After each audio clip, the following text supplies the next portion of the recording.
Good morning, everybody. Thank you, all of you, for coming and showing up. I know it's a Friday morning, and some of us just want to do other things on Friday morning, so it's a great privilege for me to be here and talk to you all today. I want to first express how happy and excited I am to be here. I consider it a great honor to be able to share my thoughts and ideas with all of you today. I also want to begin by taking the time to thank the Meadows Museum for inviting me to conduct this lecture series.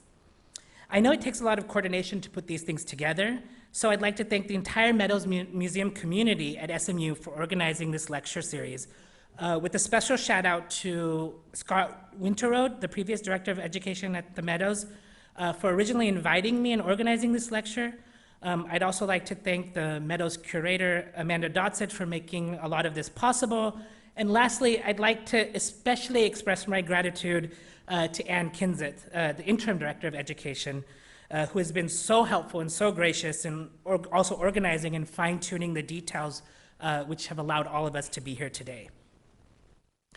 I must also say, it's great to be back at SMU. For those of you who don't know me, SMU is a place I like to call home. Back in the day, when I could call myself young, and I didn't have white hair coming out in my sideburns, I decided to change course in my life and pursue my passion for academics and the study of the medieval world and its history and cultures. As I like to tell my students, which some of you are in the crowd today, I always envisioned becoming the medieval Islamic studies version of Indiana Jones. Of course, without having to swing around with a whip and avoiding booby traps in temples of doom. However, let's keep in mind that navigating through academic departments and trying to rise in the ranks of academia can be its own temple of doom, with several booby traps. But we'll save that lecture for another day. Here at SMU, I was lucky to have great mentors like Professor Jeremy Adams in the history department, his partner Bonnie Wheeler in the English department, who is also the director of the medieval studies program, Anne-Marie Carr, which some of you might remember, who I took my first Islamic art and architecture course with across the street at Meadows, and of course Pamela Patton, who introduced me to medieval Spain and became and still is a close mentor to me. All of these great minds gave me some of my own intellectual whips to start my academic adventure, and I must also admit that they whipped me around a bit too, to help me gain potential. There's a lot of tough love in medieval studies. SMU's own medieval studies program gave me the preparation I needed to move further, and after graduating, as Anne pointed out, I joined the Near Eastern Languages and Civilizations department at Harvard, where I went to get my PhD. I expanded my knowledge of the medieval world while I was there to include the study of the cultures, materials, and social histories of several societies in the Middle East, North Africa, Spain, expanded my knowledge on Spain and Sicily and Egypt, and also progressed to learn about India. Since graduating last November, I've come back home to Dallas to spend more time here and to also spend time with my mom, who was a very strong driving force behind allowing me to finish my PhD. And I consider myself very lucky to be here today on this stage at Meadows and to be talking and sharing my ideas with all of you. So thank you very much for coming. The lecture series that I'll be presenting over the next couple of weeks is titled Discovering al-Andalus, the Art, Architecture, and Cultural Legacy of Islamic Spain. Most of the series will consist of lectures around the subject of Islamic art and architecture in Spain. But today, I would like to start the lecture series in a little inverted order. I am beginning with the idea of how the concept of an al-Andalus, a historical Islamic Spain, entered the popular European, American, and Western imaginations of the modern world through the expression of Orientalist artists and painters and Orientalism. Secondly, how did this popular imagination shape the general understanding of Spain's Islamic path to Spanish nationals and to the world? I thought it would be a nice way to begin so we could all visualize and utilize the existing art collection that we have here at the Meadows and see that the links to our past are surrounding us at all times if we care to look. And I hate to disappoint you, but today we aren't moving very far from the museum. We're actually staying right here in Dallas as we first embark on this journey of discovering al-Andalus's past together. In fact, and I kind of made my PowerPoint a little entertaining at the advice of my 10-year-old. We're not going very far from SNU at all. We're actually starting on Stemmons Freeway near Oaklawn. I thought I'd ask you guys to, if anybody wanted to explain this monument. Right. So this is the Infomart building, constructed in 1985 by the Dallas real estate powerhouse Trammell Crow. Most of us know who he is. It is one of the largest buildings in the Metroplex, and it was designed accordingly to be next to Trammell Crow's other real estate venture, the Dallas Market Center. The architect of this building was Martin Growold, who believed at the time, in 1985, that this landmark construction was to be his life's crowning achievement. So we will move now from Dallas to start with the Infomart and go to London. The design and history behind the inspiration for this building takes us further along our journey across the Atlantic to London, back to the year 1851. Infomart was appropriately designed to reflect the Great Crystal Palace, built in London in 1851 to house the Great Exhibition, a Victorian age expo show where basically all the industries from around the world would come to London and actually flex their industrial muscle. The structure for this iron and glass building was originally located in Hyde Park, and after the Great Exhibition ended after 6 months, it was there from May to October of 1851, the British government decided that the amazing construction should become a permanent exhibit, and they disassembled it and literally picked it up and moved it piece by piece, rebuilding the frame to another district in London named Sydenham, where it survived until 1936.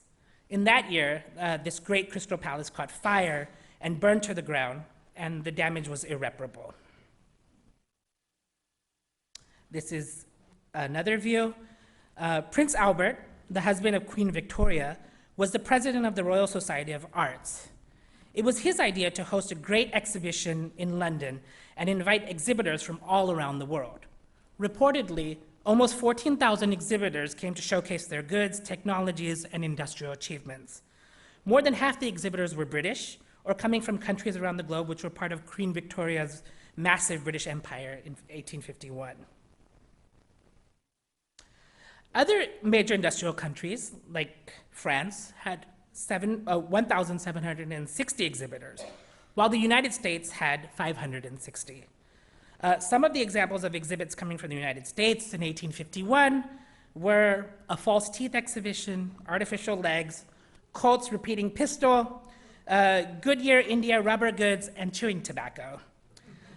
Thank goodness the United States formed companies like IBM 60 years later. Otherwise, from the likes of the Great Exhibition in 1851, we didn't seem to compare to Great Britain in industrial achievements at all. We were that person in the industrial gym that tried to flex their muscles but really didn't have any. This was a big event. In many ways, the fact that Great Britain could proudly flaunt its advancements in the face of the world was the underlying reason for the Grand Crystal Palace and the Great Exhibition. The exhibition was inaugurated on May 1st, 1851, and Queen Victoria herself came to inaugurate it, and these are pictures that are from publications surrounding the event that are all in the Victoria and Albert Museum. As I just mentioned, part of Prince Andrew's motivation in creating this grand scale exhibit was to show the technological accomplishments that Great Britain had made as a result of the industrial age and its colonial expansion, which he believed would lead the future of the world. On the surface, Prince Andrew wished to bring all types of exhibitors in the spirit of internationalism. However, at the same time, he specifically showcased Great Britain's economic prowess and the power of the British industry. The British exhibits were many, but some included Great Britain's advancement in machinery, industrial products, and agricultural wealth. Considerable exhibit space was also given to India, the so-called jewel of the crown of the British Empire. Throughout the exhibit, raw material and imports from other colonized regions of the British Empire, including India, were put on display to show the sheer economic prosperity Queen Victoria had at her fingertips at the time. And in this, you can sort of see here's all this space allocated for India, different tents.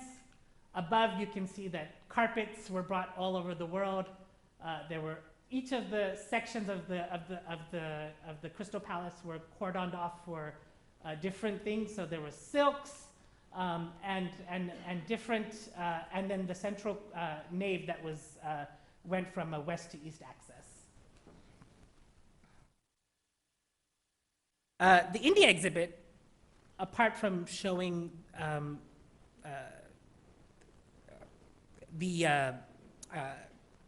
the raw material and imports that Britain had at their fingertips, also showcased trappings and decorative arts,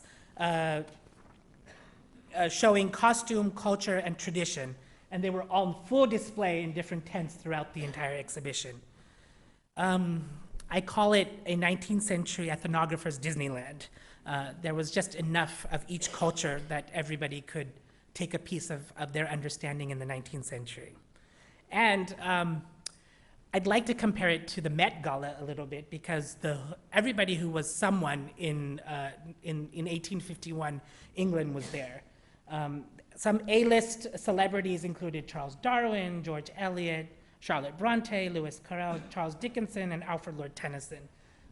All because the exhibit stayed there from, it was inaugurated on May 1st, 1851, and stayed there till, I think, October 11th, 1851.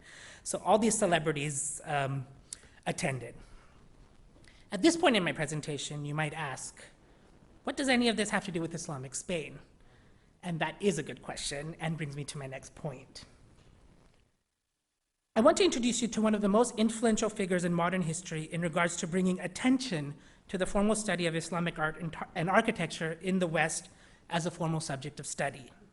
This figure was Owen Jones, an English-born Welsh architect. He spent much of his early architectural career studying the Alhambra and got nicknamed among the British elite and socialites as a result as Alhambra Jones.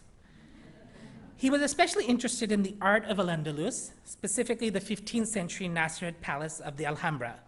Up until this point, the Alhambra had captivated the European imagination through tales of fantasy and mysticism brought about by literary figures, poets, and storytellers, as we all know, like Washington Irving, who wrote historical fictions about the Alhambra and its inhabitants.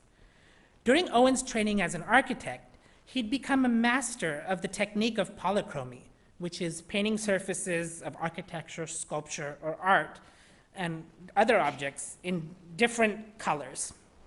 He was a leading expert in his time on color theory and the use of color in architectural ornament, something which he introduced into British society. As a result of his fame, he was appointed as the interior decorating architect for the Crystal Palace. One of the reasons Owen Jones was chosen for the design of the interior of the Crystal Palace was because of his monumental work and research on ornament and design from all over the world, but namely Islamic ornament from Egypt, Spain, and Turkey. Because of his shared interests with his colleague, who was also interested in polychromy, Owen Jones traveled the world with his French architect companion and colleague, Jules Goury, to survey historical architecture from around the world. In 1834, Owens and Goury spent a considerable amount of time at the Alhambra, and they both became dedicated to studying and recording each and every detail of its interior architecture and stucco ornamentation. Unfortunately, his good friend Goury died of cholera while they were there researching in Granada in 1834. They were there for a span of 6 months. Owen Jones carried on their work and returned to England, where he published 2 volumes of his first renowned work titled Plans, Elevations, Sections, and Details of the Alhambra, which he co-authored and dedicated to his lost friend Goury. This 2-volume book, which is available online for you to see all of these beautiful polychrome ornaments from the Alhambra, was published between 1836 and 1845, and it was a series of illustrations printed in color lithography. The first volume had hundreds of illustrations and translations of Arabic inscriptions from the Alhambra, which Owen Jones took the help of the famous Orientalist Spanish Arabist, Pascal de Guiangos, who we are indebted as historians for the history of Muslim Spain, because he also created a multi-volume set of the history of Muslim Spain, which was largely translations of older works, of medieval works and late medieval works. And he provided all the translations of the inscriptions for Owen Jones. The second volume was more extraordinary. It contained 50 chromolithographic images consisting of decorative elements from the Alhambra intended for designers and manufacturers to copy and reuse in their own creating ornamental details. This was the first time that this technique of printing had been used, and it costed Jones a fortune to get this book printed. However, his success paid off. Jones also became known as the expert on Moorish architecture in London. He was also considered the expert of master and master of color, and encouraged for the first time, as I said earlier, the use of polychromatic ornament in architecture.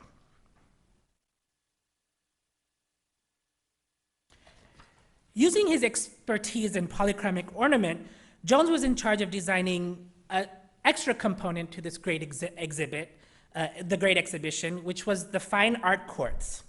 The fine art courts were meant to display the historical beauty and features of architectural ornament of ancient Greek, Roman, and Egyptian locations, and also there was a dedicated exhibit and court for Moorish architecture. For his inclusion of Moorish architecture at the Great Exhibition, Jones, of course, allocated an entire gallery space on the northeastern wing of the Crystal Palace to create chambers from the Alhambra Palace. So if this was the entire nave, people would enter from here, and there were several chambers of where he had recreated elements of the Alhambra Palace and brought them here. Instead of me explaining them to you, we're lucky to have, so this is the map of where you would enter from the nave, and you would enter first in the main attraction, which was the Court of the Lions, and then you would enter the Hall of Justice and the Hall of the Aban Siraj, which we will talk about in detail towards the end of the lecture. But instead of me explaining what was in each, we're lucky because we have a video rendition of, to scale of what it looked like, which I stole off of YouTube. So Owen Jones recreated 3 specific areas of the Alhambra for the 6 million visitors that were to visit the Crystal Palace at Hyde Park. These visitors were able to experience the beauty of the 15th century Nasrid Palace without leaving London. The 3 divided sections comprised of the Court of the Lions, the Hall of Justice, and the Hall of the Aban Siraj. The video recreation here has been done by a 3D artist named Gabriel Folia. He recreated the Court of the Lion exhibit according to scale from the Crystal Palace when it was moved from Sydenham. To Sydenham from Hyde Park. When one peers into these galleries, they must remember that Owen Jones recreated these areas using the details and patterns which he had recorded and published in his chromolithographic publication on the plans and elevations of the Alhambra. Every room was full of detail and color. The main attraction of these pavilions was the Court of Lions, which had a running fountain and attracted visitors to sit and enjoy the replica of a beautiful Islamic palace courtyard. Oh, sorry, there we are. And these are a few pictures from 1851 showing, oh, these are actually afterwards from Sydenham showing what the court looked like there. So you can see all the stucco decoration. You have to imagine this in color. Tile work on the bottom. All the stuccos, pillars, and then you walk into a courtyard. We can't see the Court of the Lions here, but in this view, sort of looking in, you can see the amount of work that was put into recreating the Alhambra and the Court of the Lions, which was smaller in scale than the actual Court of the actual Court of Lions. Their picture.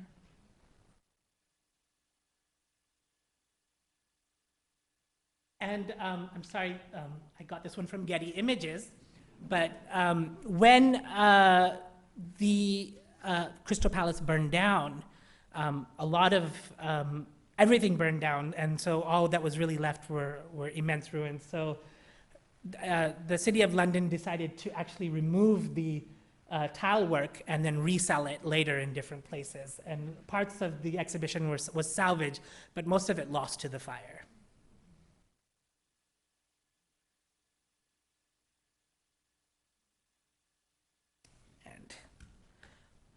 Because the Crystal Palace attracted 6 million visitors, the organizers decided, as I said, to move the entire palace to Sydenham in London. Routledge published a guidebook to the Crystal Palace and sold it at that time for 1 shilling. When can we get anything for 1 shilling now? It was meant to explain the decorations of each of the fine court exhibits, Roman, Greek, Egyptian, and Moorish. For the Alhambra court, they wrote, quote, "Pass under these honeycomb or stalactite arches, rich with gold and azure, and the visitor enters into tessellated halls of the Alhambra. The last productions of pagan art have been left behind. The polytheism of Egypt, Greece, and Rome have fallen before the conquering sword of the Saracens. And the flowing Arab inscriptions on the gorgeous diapers of the walls embody the creed of the resistless people, quote, 'There is but one God, and Muhammad is his prophet,' end quote. The Alhambra, or Red Palace, is the most gorgeous specimen of the architecture of the strange and enthusiastic people who profess this new religion. Occupying a sort of middle place between pagans and Christians, they abjured alike the classic elegance of Greece and the uncouth vitality of the works of converts to the Christian faith, and left to the full play of a lively and fruitful imagination. They produced an architecture and a style of ornament the most refined and elegant that has ever yet appeared." So, oh, sorry, it'll come back, yeah. I think that's just the end of the video. Yes. Owen Jones, in many ways, so the quote from Routledge, what that shows us is that there, at the same time, although facts were being misrepresented in 1851, there was a general admiration, a general passion brewing in the European mindset for Eastern architecture, Islamic architecture, vis-a-vis the beautiful architectural drawings and publications and actual exhibitions of the Alhambra.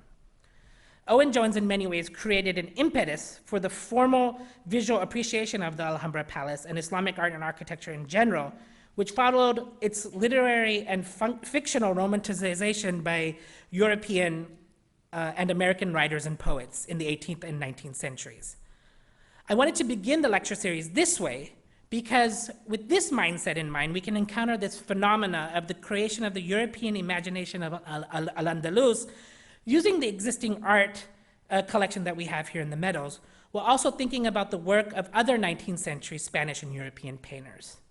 When we look at the range of paintings and works of art coming out of this era in European history, we see various themes emerging in the European mindset when it comes to understanding Spain's Islamic history. The painting behind me, I think I did not caption this one, but it is upstairs. This is a painting by Joaquin Dominguez Becker. It is titled, quote, "Ladies and Gentlemen Visiting a Patio of the Alcazar of Seville." Joaquin was an Orientalist artist from Seville.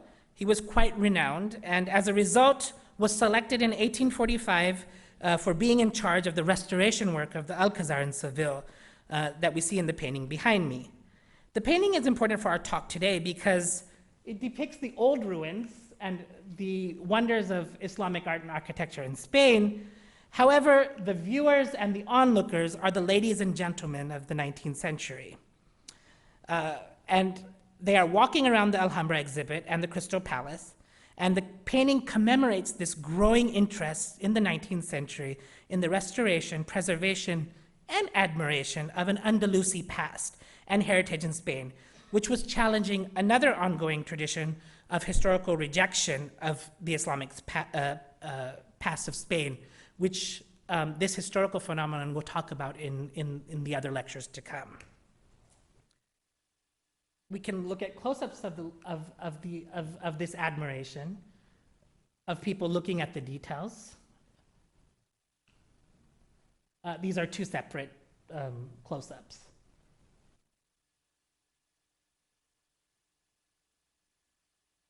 And this takes us back to the original picture that I began the talk with. The constant push and pull between admiration of an Andalusi past and the remembrance of Spain's history, and at the same time, a rejection for the newly formed 19th century national identity, also seems to find its way in Orientalist paintings of the time. For instance, in the painting behind me, the 19th century Spanish artist, Dionisio Bacheras, a naturalist artist from Barcelona who lived between 1864 and 1943. This is the painting I chose as the cover for today's lecture, simply because throughout our discovery process of al-Andalus and its history, we will also try to understand Spain's own relationship with its Islamic past when it comes to national identity. One of Bacheras' most famous paintings is this depiction of the court of the Hispano-Umayyad Caliph Abdurrahman III, who ruled southern Spain between 929 and 961. During the period of Umayyad rule over Spain in the 9th and 10th centuries, the Umayyad court of Cordoba received embassies from all over the world. The historical event which Bacheras is depicting here is an embassy consisting of a bishop named John of Gorza, who came to the caliph's court and remained there for 3 years to learn the sciences, namely astronomy and mathematics. When he returned to his home in Lorraine, it is likely that he transferred the knowledge he gained in the Islamic court of Spain to the centers back in his hometown, because Lorraine eventually became a center of learning how to use the abacus in the 11th century. Bacheras' depiction of Abdurrahman's court appears to come from a sentiment of admiration of Spain's own Islamic history. The alternate colored voussoirs in the painting clearly reference Cordoba and Madinat al-Zahra, the Islamic architecture of the time, the Arabic inscriptions around the top, the caliph sitting cross-legged like a traditional Islamic ruler would, the turbaned courtiers, the crescents on the top of all the flags, and the scholars seated at the edge, the incense burners, the vase, and pay particular attention to the vase with the palm tree coming out, and musicians of the court. This scene depicts, and even the brightness of the sunbeams lighting up the court. It speaks of an echo, or it echoes the brilliance of Islamic Spain's past, its architecture and splendor. Even Bacheras' details of the objects like the incense burners and the vase in the court, appearing in size and shape like the Alhambra vases,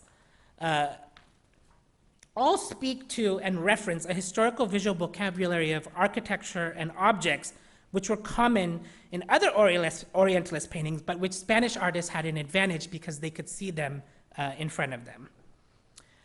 He even includes his own pictorial sense of history to create this scene, because what is most important and powerful about this painting is his depiction of the Bishop John of Gorza, who is also in awe when he comes to the court.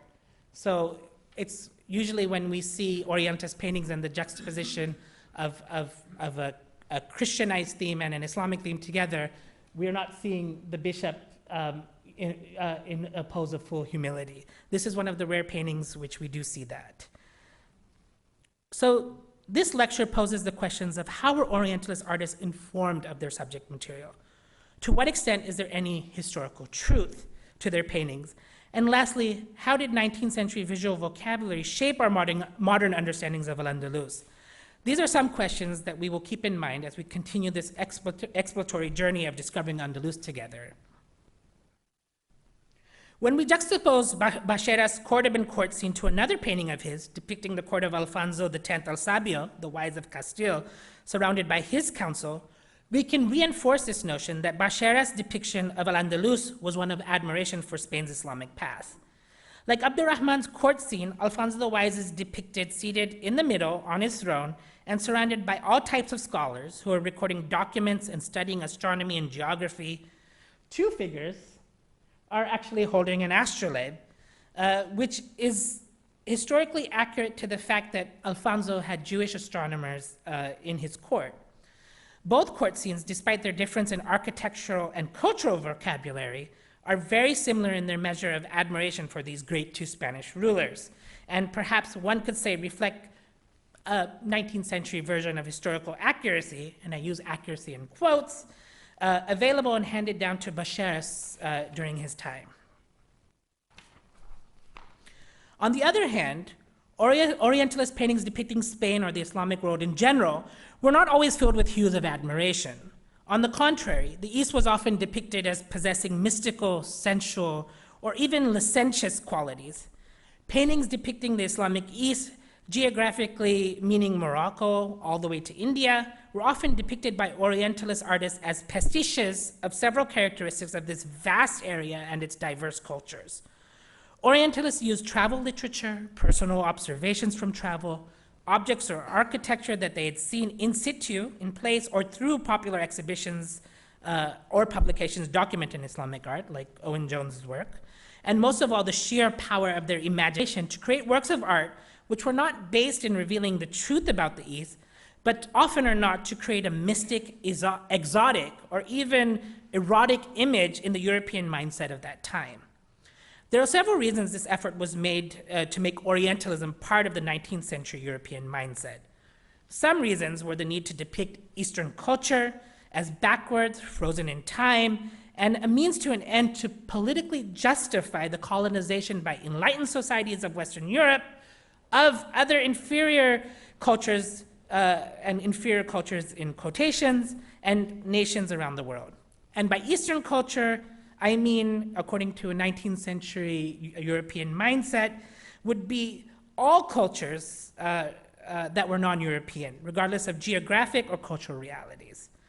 Colonialism was often justified by European political leaders by calling it a quote-unquote civilizing mission to the rest of the world. We can go into further details about that subject and Orientalism's relationship with colonialism at another time, but today I would like to focus on the artwork which came out of this mindset. Some good examples can be found in the works of the 19th century Orientalist painter Jean-Léon Gérôme. At the age of 16, Gérôme began his training under the French artists Paul Delaroche, where he mastered an academician style, inheriting his mentor's research, and he finished his academic style of painting, and Gérôme had a habit of paying close attention to achieve academic realism steeped in classicism with an authenticist approach to details such as architecture in his paintings. After training with Delaroche, he also continued to learn under Charles Gleyre. He produced several important works of art in his early career, and in 1856 he visited Egypt for the first time and toured the entire country, seeing both the historical past of ancient and medieval Egypt, as well as contemporary 19th century Egyptian life, culture, and its people. He also made trips to Turkey, Egypt, and several countries in North Africa, and this experience allowed him to build a visual vocabulary for the paintings for which he would become very famous. I'll start with a few paintings of Gérôme that were recently on display here at the Meadows in the spring, which many of you might have seen over the early summer and the spring and part of the early summer in the Fortuny Friends and Followers exhibit. The first painting, which some of you might recall from this exhibit, is what I call a very benign rendering of Orientalist subject material. In this painting, Gérôme is painting a North African landscape depicting a region of the world which was being colonized by French imperialist powers and expansion ambitions of the 19th century. The scene depicts an imperialist military campaign and transport network. While the march of soldiers and the desert landscape depicted by Gérôme represent an actual realistic portrayal of the landscape and moment in history for North Africa, his insertion of a South Asian tiger watching over the landscape is a good example for understanding the Orientalist style. What this means is that Orientalist painters used a variety of elements, objects, artifacts, architectural features, costumes, and subject material to depict the otherness of Eastern cultures, and in this case, and for the point of this lecture, to also represent historic al-Andalus. And please do not forget to note, I said this particular painting of Gérôme is what I consider benign Orientalism. meaning it likely did not have lasting effects on the European mindset, besides the fact that perhaps some people in Europe might have believed that North Africa had tigers in the 19th century. And we'll go through a few of Jerome's paintings. Of course, Jerome is probably one of the best subjects to talk about Orientalism from both sides. But during his trip to places like North Africa, he has painted this painting that gets used again as the guard of the Harem. It's basically a black eunuch standing at the door of the Harem in his imagination.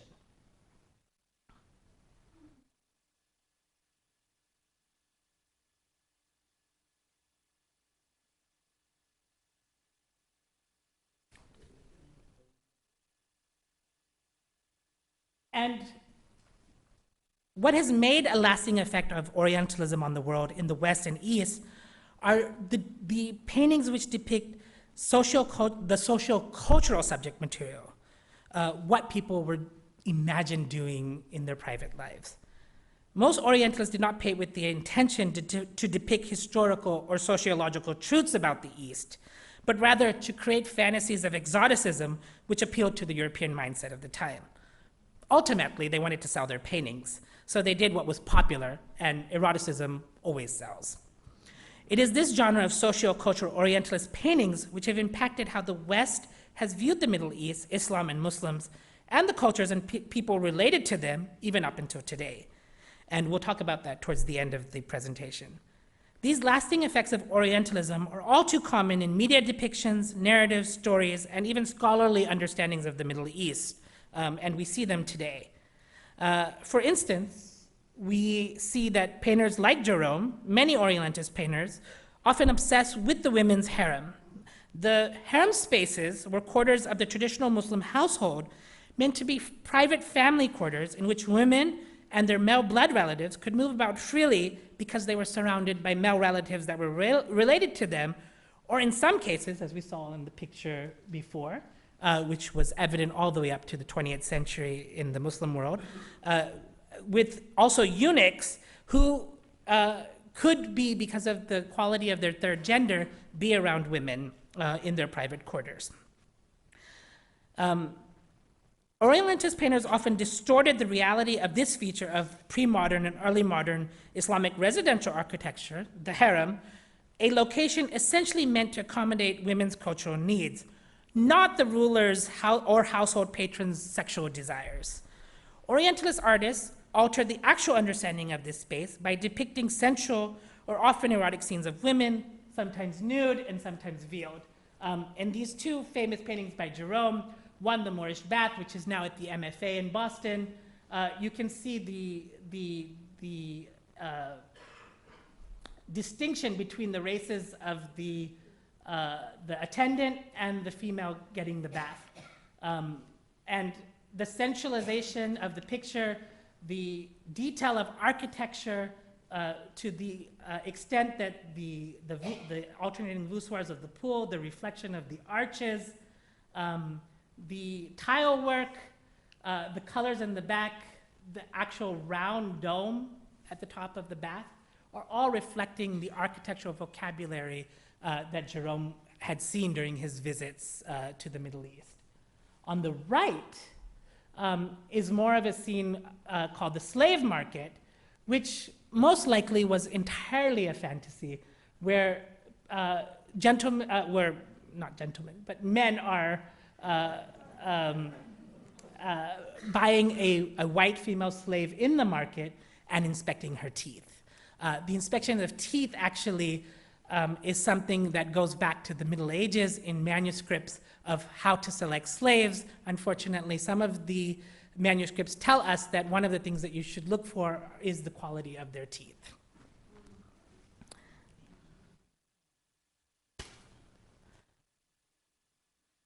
And of course, there's one of Jerome's most infamous paintings, made famous because this is the cover that the artwork that Edward Said chose for his republished edition of his book on Orientalism, The Snake Charmer and His Audience, which depicts a nude boy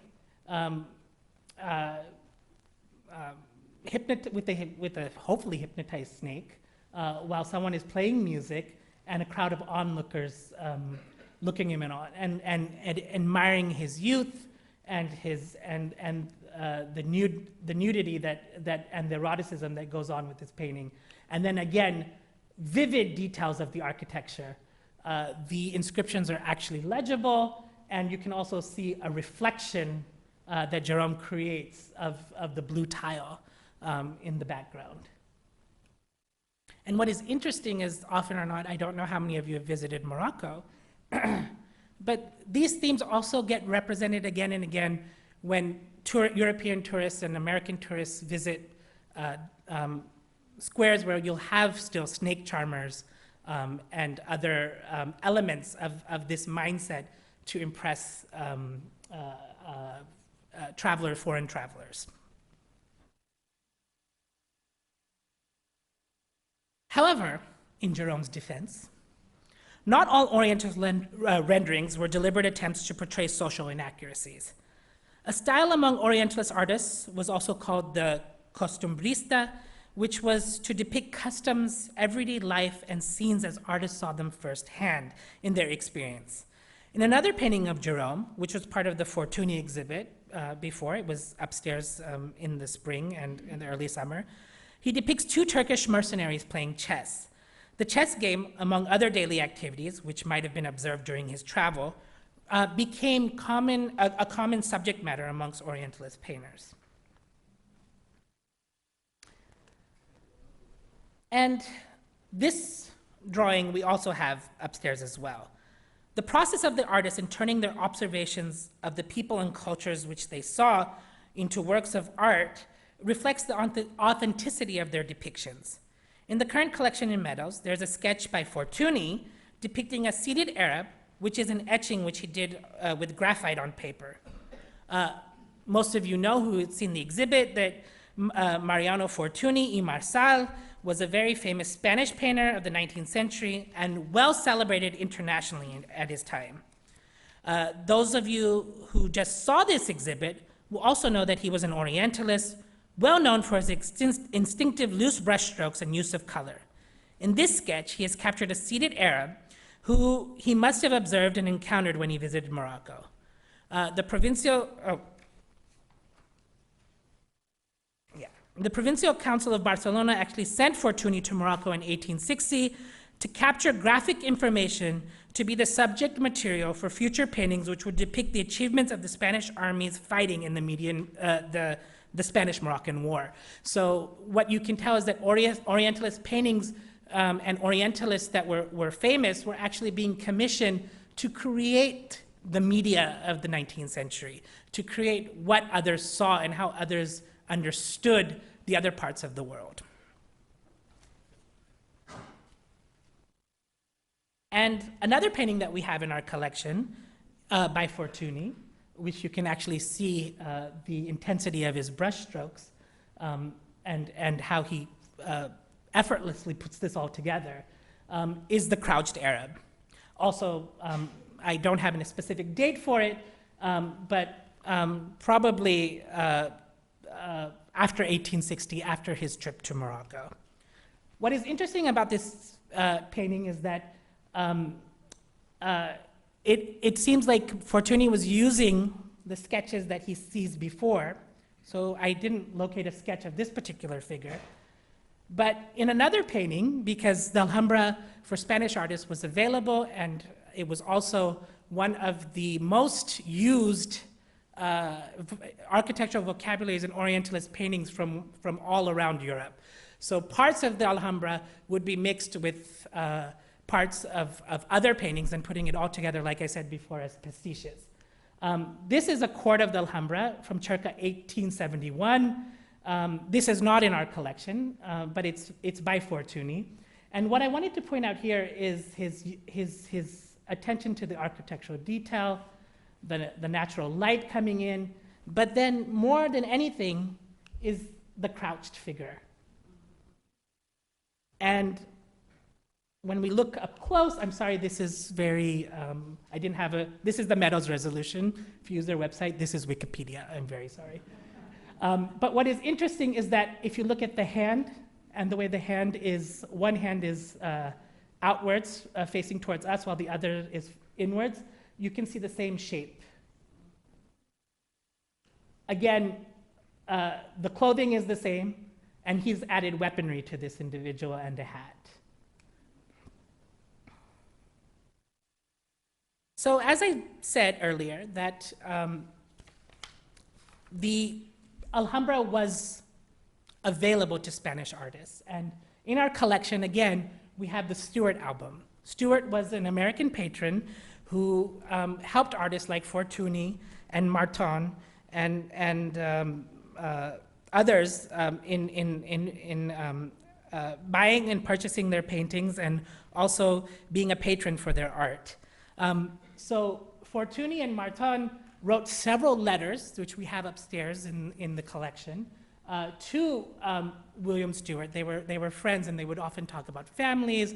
There was actually exchanges of letters between Martín and Fortuny with Stewart from their family members as well. And there was a very close relationship. Like the earlier painting that we saw, this is a sketch with the letter coming to it. You can see the skyline of the Alhambra, and then the Court of the Lions. With again, the ladies and gentlemen observing the lions.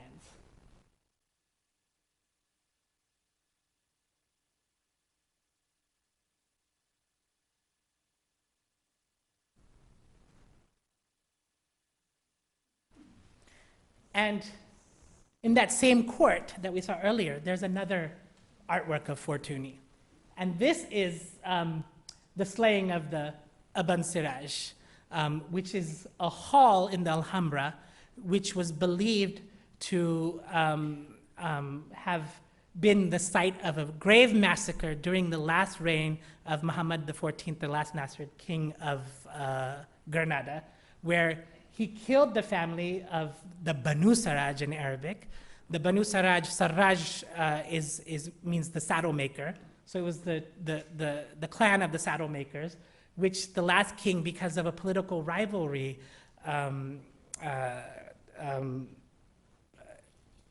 actually slaughters so that he can ensure that they stay in power. This scene gets repeated again and again and again in Orientalist painting. And in the 19th century, we'll let that go, but till today, if you go to the Alhambra and they take you to the court or the room of the Abencerrage, they will tell you this story. They will show you red marks in the marble saying that these are bloodstains from this massacre. Unfortunately, I mean, it's a great tale. But the tale originated in Ginés Pérez de Hita's novel known as The Civil Wars of Granada. This novel was written between 1595 and 1619, and it was picked up by Washington Irving, who we have to love and hate at the same time, because he really gave us a fantastical understanding of the Alhambra and Nasrid Granada when he wrote his Tales of the Alhambra in 1832.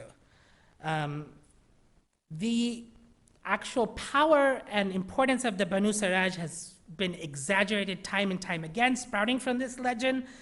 And their role and their massacre is a complete Orientalist fantasy. And here's without the inscription.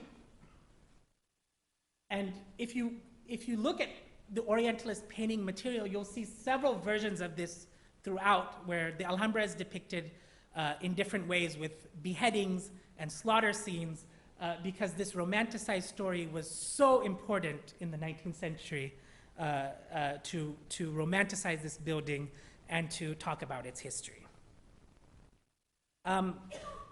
And another painting, and this one is by Manuel Gomez Moreno González, another Orientalist painting, and it's basically the Salida de la Familia de Bobadil de la Alhambra, or the departure of the Bobadil family from the Alhambra.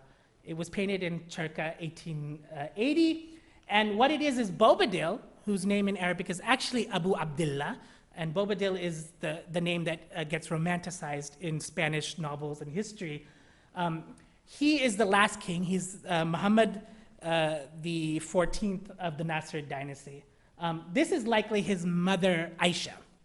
And in the histories and in the retelling of this story, there are fictional scenes where finally, when he hands the keys over of the Alhambra and is expelled from Granada, he takes one look back and he starts crying. And his mother, Aisha, who is a tiger mom, basically looks at him and says, well, you should weep today like a woman because you did not defend the Alhambra in its day like a man. And so you can tell that he's bowing in shame, and this figure, who's likely his mother, is onlooking as they know that Ferdinand and Isabella are on their way to take over the palace. I brought this painting, though, to show the access that Spanish Orientalists had to actual objects. And this I discovered as a result of actually doing research for this lecture, so I thank the Meadows Museum for that. This is probably my next topic of exploration. But those of you that were here in my last talk will remember that I work on lamps. And so when I was looking at this lamp closely, I realized that this lamp is actually a lamp that used to be in the Museo Arqueológico in Madrid. However, this lamp was displayed incorrectly for most of what seems the 19th century and the 20th century. This actual lamp on the top belonged to the Alhambra, while the lamp on the bottom was actually a bell lamp that is now in Madrid, but originated in Algeria in the 15th century and was brought back by the Cardinal Cisneros. Oh, excuse me, sorry. Give it a second. Was brought back by the Cardinal Cisneros to Spain, where somehow in the museum they decided to hang it invertedly attached to the Alhambra lamp incorrectly. And now it's corrected as two separate pieces. But what is interesting is who is informing who. And we will talk more about Manuel Gomez Moreno Gonzalez, because his son becomes one of the first archaeologists in Spain. So looking back at the Islamic past, and we will talk about that in another lecture. But lastly, why is all of this important? And I'll end with an anecdote. So about 5 years ago, I was on a fellowship with the Kunsthistorische in Florence. They took us on this research expedition where we got to sort of see Moroccan and Spanish architecture all together and understand it as one entity. It was called Art, Space, and Mobility. So we started in Cordoba and went all the way down to Seville, to Cadiz, and crossed the straits and saw parts of Morocco. When we visited Granada, a friend of mine who was a colleague, he had a daughter. I had a 5-year-old at the time who's now 10. I liked her better when she was 5. I ran to the gift store after the Alhambra, but like before that, we were in Granada in the markets, and he wanted to buy a flamingo dress for his daughter. So he's like, "Will you come with me?" And then he took forever choosing, and and then we realized that we missed the bus, and the bus had gone to the Alhambra. And obviously, if you don't get in with the group, you don't get in. So I was a little furious, trying to keep my calm, and then finally we made it, saw the Alhambra, and then when I came out, my art historian friend Mattia Guidetti said, "Okay, let's quickly go to the gift shop again." And the professors that were in charge of the tour, they were like, "You better hurry because you don't miss the bus. You shouldn't miss the bus again." And then I kind of felt that like I was like, well, it wasn't really my fault the first time, but oh well, I'll go with it. So I ran in, and my friend Mattia, who's now a professor, I think in Edinburgh, he basically said, hey, let's get these books for our children. I think he had a son at the time and was expecting his second. And so I said, yeah, that's a good idea. This book is in the Alhambra gift store. And it's available in several languages, translated in Italian, which Mattia bought. I bought the English version. But because I was in a rush, I didn't really look at it. I just put it in the bag, and it went on my bookshelf in Cambridge, which a lot of books go to end their life because there's still time for me as an academic to read them, hopefully next summer. And so this stayed there, but then finally, when my daughter was old enough, I think like 6 months later, I just handed her, I was like, hey, why don't you start reading this? And then she came up to me, she's like, what is this? And I kind of looked inside, and you know, this is the scene of the Alhambra. Now, besides the fact that we have flying carpets in the opening scene, we have belly dancers. I was like, okay, this is not so bad. But we kept on going forward, and if you look at the writing, this is how I would, some of my students know, I would just underline things that I just don't agree with. Quarters such as the Albaicin quarter, full of streets and alleys, winding and mysterious. The Albaicin quarter is the quarter that overlooks the Alhambra. And then again, as it is Oriental, meaning the Alhambra, whoever visited dreams of fairies and genies, ogres, and hidden treasures of sultanas. And then anytime you see the 1001 Nights in something that's supposed to teach, you just cross it out. Then I started looking at the pictures. This is the court. Again, you have a scaddily dressed female figure with a veil, musicians, but very different from what Basharas was painting, of course. And oh my gosh, it gets worse. The scene of Ibn Siraj, the Hall of Ibn Siraj, is actually repeated again in the children's book. And I had to like, not tell my wife that I showed my daughter this book and neatly tucked it away. It sort of says that it's a legend, but doesn't really explain profusively that it is. So this is what children get away with. And then back to Jerome and the bats. It gets worse and worse and worse. And then, when you counter the scene with Ferdinand and Isabella, there's order, there's majesty, there is pomp, and there's royalty, and things that we would understand. And this contrast is something that, hopefully, as we journey on our discovery for the next 5 weeks, we're going to go back and look at the history of Spain. And I'm not here to make you form an opinion, but just to see the facts and understand the world as we should. And so I leave you with this last painting in the Meadows, which you must have seen. It's by Jose Jimenez Aranda, and it is smokers.